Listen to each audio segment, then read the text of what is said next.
Hi my dear friends and families, welcome back to our channel. இன்றைக்கி வந்து நம்ம வீடியோவில் என்ன பார்க்க போகிறோம் அப்படின்னா, ஸ்லைம் எப்படி செய்யலாம் அப்படின்றது தான் பார்க்க போகிறோம்.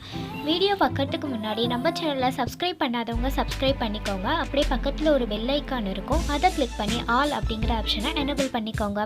வாங்க நம்ம இப்போ வீடியோக்குள்ளே போகலாம். ஒரு பவுல் எடுத்துக்கலாம். அந்த பவுலில் வந்து நான் இப்போ ஒரு ஸ்பூன் காட்டியிருக்கலாம். அதில் வந்து 1/4 டீஸ்பூன் உப்பு எடுத்துக்கிறேன். சமையலுக்கு யூஸ் பண்ணுவோம்ல அந்த நைஸ் உப்பு தான் எடுத்திருக்கேன். அது ஒரு 1/4 டீஸ்பூன் எடுத்துக்கலாம். அடுத்து அதே ஸ்பூனில் வந்துட்டு 1 டீஸ்பூன் டிட்டர்ஜென்ட் பவுடர் எடுத்துக்க போகிறோம். அதே ஸ்பூனில் 1 ஸ்பூன் எடுத்துகிட்டு அடுத்து நம்ம அது எந்த பிராண்டாக வேணால் இருக்கலாம், அதான் ஏரியல், சர்ஃப் எக்ஸல், என்ன ரெயின் எது வேணாலும் இருக்கலாம். 1 ஸ்பூன் எடுத்துக்கோங்க. நான் வந்து ஏரியல் எடுத்திருக்கேன். எடுத்துகிட்டு அந்த ஸ்பூன்லேயே வாட்டர் ஆட் பண்ணிக்கலாம். ஹாட் வாட்டர் வந்துட்டு 11 to 15 இருக்குல்ல, 15 ஸ்பூன் ஆட் பண்ணிக்கலாம்.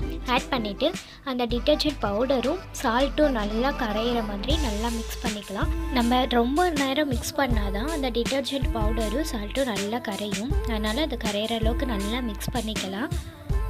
அப்போவும் கொஞ்சம் அது வந்து கரையாத மாதிரி தான் இருக்கும். ஓரளவுக்கு நம்மளால் முடிஞ்ச அளவுக்கு நல்லா மிக்ஸ் பண்ணிடலாம்.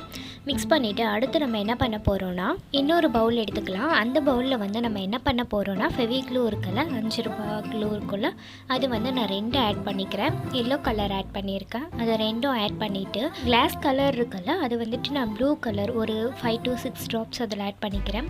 ப்ளூ கலர் ஸ்லைம் இருந்தால் நல்லாயிருக்கும் அப்படின்னு சொல்லிட்டு அதை ஆட் பண்ணியிருக்கேன்.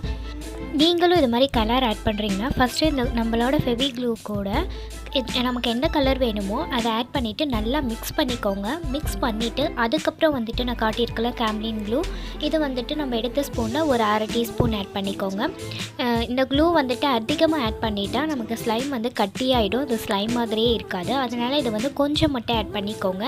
ஆட் பண்ணி நல்லா மிக்ஸ் பண்ணிவிட்டு பத்தலை அப்படின்னா கூட இதை ஆட் பண்ணிக்கலாம். அதனால் ஃபஸ்ட்லேயே நீங்கள் நிறைய ஆட் பண்ணிடாதீங்க, அப்புறம் கட்டியாயிடும் ஸ்லைம் வந்து. நம்ம பவுலில் போர் பண்ணியிருக்க ஃபெவிகம், கிளாஸ் பெயிண்ட், அப்புறம் வந்து கேம்லின் க்ளூ, இது 3ஐயும் வந்துட்டு நல்லா மிக்ஸ் பண்ணிக்கலாம். நீங்கள் நார்மலாக ஒரு க்ளூவை தனியாக மிக்ஸ் பண்ணுறதுக்கும் அந்த கம் கூட வந்துட்டு நம்மளோட கேம்லின் கம்மை சேர்த்து மிக்ஸ் பண்ணுறதுக்கும் உங்களுக்கு நல்லாவே டிஃப்ரெண்ட் தெரியும். நார்மலாக அந்த க்ளூவை வந்து நீங்கள் மிக்ஸ் பண்ணிங்கன்னா ரொம்ப லிக்விடாக இருக்க மாதிரி இருக்கும். அதுவே இது கூட சேர்த்து மிக்ஸ் பண்ணும் போது அது கொஞ்சம் வந்துட்டு கட்டியாக இருக்க மாதிரி ஒரு ஃபீல் ஆகும். இப்போ இது 3ஐயும் நல்லா நம்ம வந்து மிக்ஸ் பண்ணிக்கலாம். நான் ஏன் உங்களை வந்துட்டு கலர் வந்துட்டு கம் கூட ஃபெவிகம் கூட ஆட் பண்ணிவிட்டு அப்போவே மிக்ஸ் பண்ணிக்கோங்கன்னு சொன்னேன்னா, நான் இப்போ வந்து ஃபெவிகம் ஆட் பண்ணியிருக்கல, அது கூட கலர் ஆட் பண்ணியிருக்கல, அந்த கலர் அப்படியே தனித்தனியாக அந்த கலர் மட்டும் ஒரு சில இடத்துல தெரியுது பாருங்கள். அந்த கம் கூட அது நல்லா மிக்ஸ் ஆகவே இல்லை. அதனால தான் நான் உங்களை வந்து அப்போவே ஆட் பண்ணிக்க சொன்னேன். சரி, அடுத்து நம்ம என்ன பண்ண போகிறோன்னா, நம்ம ஆக்டிவேட்டர் ரெடி பண்ணி வச்சுருக்கோம் இல்லையா, டிட்டர்ஜென்ட் பவுடரும் நைஸ் உப்பும் போட்டுட்டு அதை வந்து இதில் ஒரு 2 ஸ்பூன் மட்டும் ஆட் பண்ணிக்கலாம்.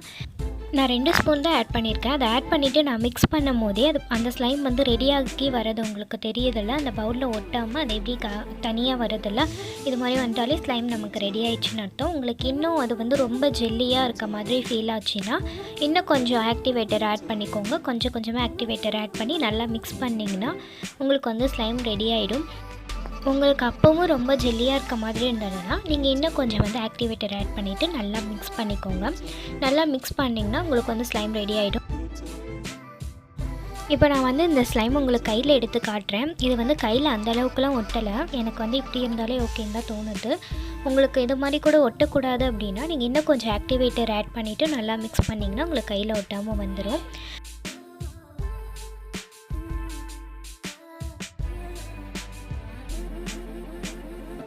ஓகே, நம்ம ஸ்லைம் இப்போ ரெடி ஆகிடுச்சு. அதோட கலர் மட்டும் கொஞ்சம் சேஞ்ச் பண்ணலாம் அப்படின்னு சொல்லிவிட்டு நான் வந்துட்டு green colour Fevicryl brand gum clue